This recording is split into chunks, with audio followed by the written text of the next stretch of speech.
Came up here to read, and Kitty was waiting in the loft. Okay, so I'm starting on part 2. Not sure if I already read this. Energetic architecture.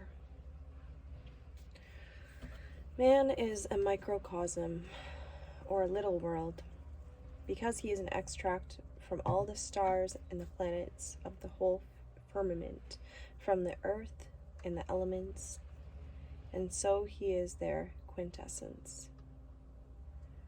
Paracelsus. Energetic architecture is the underlying blueprint, or the map of the macrocosm, present within every living thing in its microcosm.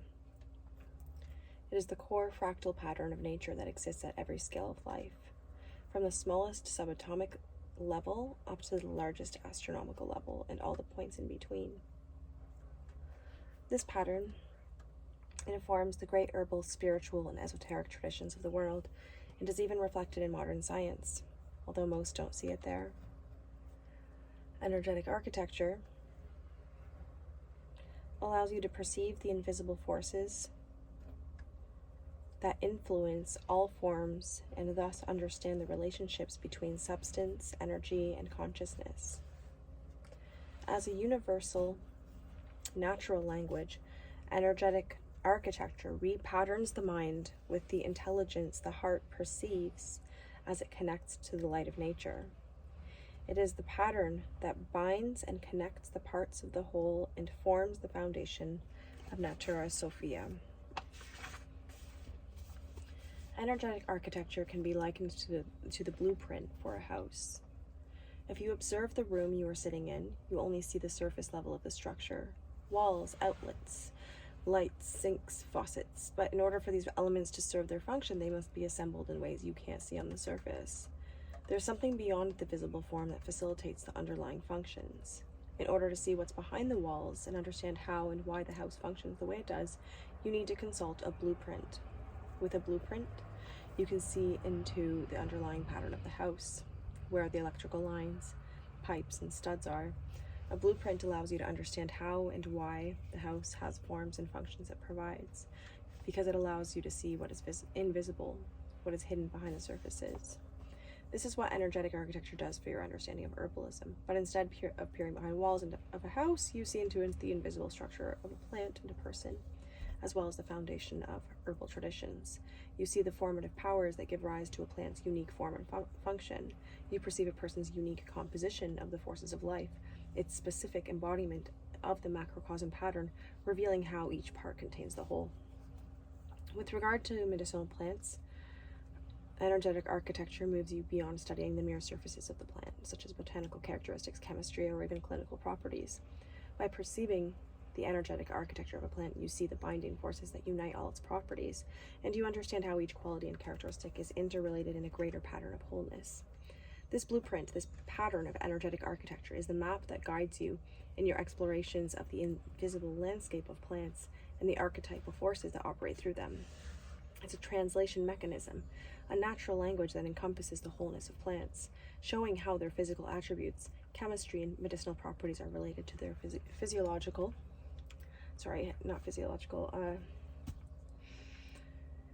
translation mechanism, a natural language that encompasses the wholeness of plants, showing how their physical attributes, chemistry, and medicinal properties are related to their psychological, emotional, and evolutionary properties. Energetic architecture also allows you to see the relationship between the physiological imbalances in organ systems and their underlying psychological and emotional dynamics, as well as the lessons the soul needs to integrate to advance its evolution. This model ultimately equips you with the knowledge of how to apply medicinal plants in a transformational context that facilitates the evolution of the soul. This holistic framework shows how the wholeness of both people and plants are, in their essence, embodiments of the wholeness of creation. 4. The cosmology of nature.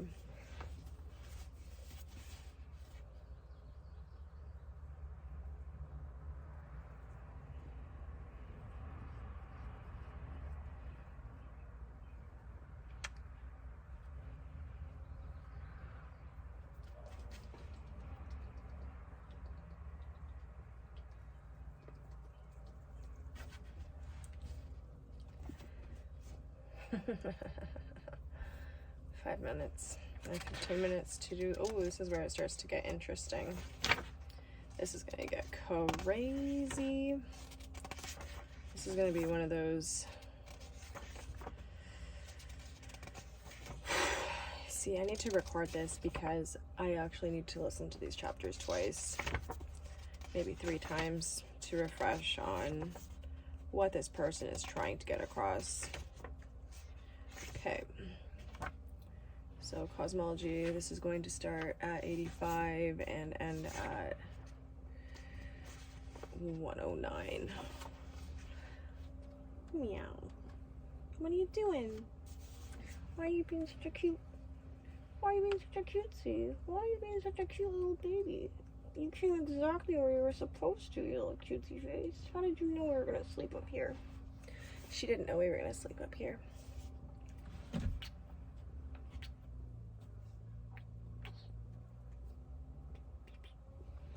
Little babies. Little babies, please.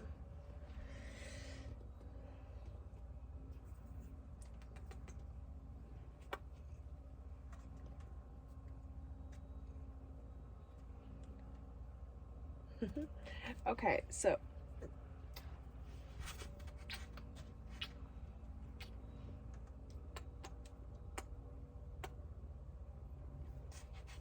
you over here, little cute and voice. The Cosmology of Nature, Chapter 4. The material universe is an insoluble riddle to the materialist because he insists on trying to explain it in terms of its own plane. This is a thing that can never be done at any sphere of thought. Nothing can ever be explained in terms of itself, but only by being resumed in a greater whole. Dion Fortune. Many modern herbalists experience a nebulous feeling that something essential is missing from our approach to herbalism. They feel a vague sense that we're overlooking something vitally important for us to use plants to their fullest capacity. I believe this is due to Western herbalism lacking a spiritual backbone, a metaphysical structure behind it that relates people, plants, and healing to a greater order of life. There's an absence of cosmology. Many texts on Western herbalism begin by talking about herbal actions, chemical constituents, physiology, or the symptoms and conditions plants are used for. Yet when we study texts from the East, the first few chapters often begin with a big picture discussion of nature as a whole and its spiritual context. They describe the formative patterns of creation, situating people and plants within a cosmological framework and the wholeness of life. The foundations of these systems of medicine are rooted in a metaphysical understanding of the world. Kitty, give me my page back.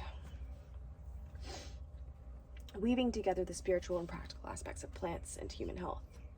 The Western esoteric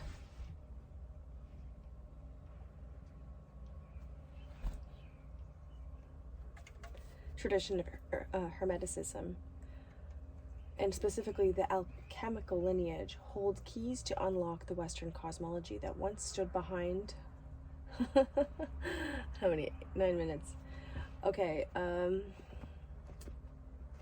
Western esoteric tradition of Hermeticism, and specifically the alchemical lineage, holds keys to unlock the Western cosmology that once stood behind our medical and herbal traditions.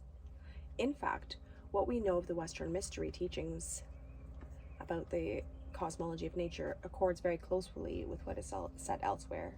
East or west, north or south, those who followed the light of nature saw the exact same patterns within natural phenomena, the same energetic architecture of life. To understand this energetic architecture of herbalism, we must go back to primal themes of creation.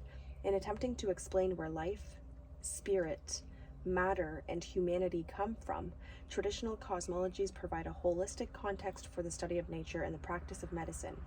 In order to perceive the wholeness of a plant or a person, we must start from the whole and cosmology, which is based on the grand themes of life. And cosmology, which is based on the grand themes of life, is therefore intrinsic to the holistic perspective. The patterns we observe in cosmological systems correspond directly to the foundational principles of many traditions of energetic medicine, such as the concepts of yin and yang, the 3 alchemical substances, the 5 elements, and the 7 planets. So,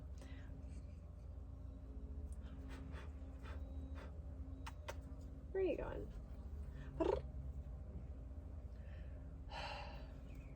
The doctrine of emanations. In the beginning, God created the heaven and the earth was without form and void, and darkness was upon the face of the deep. All of existence emanated from a single source.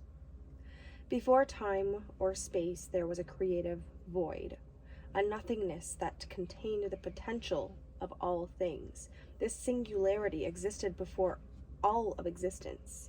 It is beyond duality and intellectual comprehension. It is formless, yet it contains all forms, empty yet full, everything and yet nothing. It is the one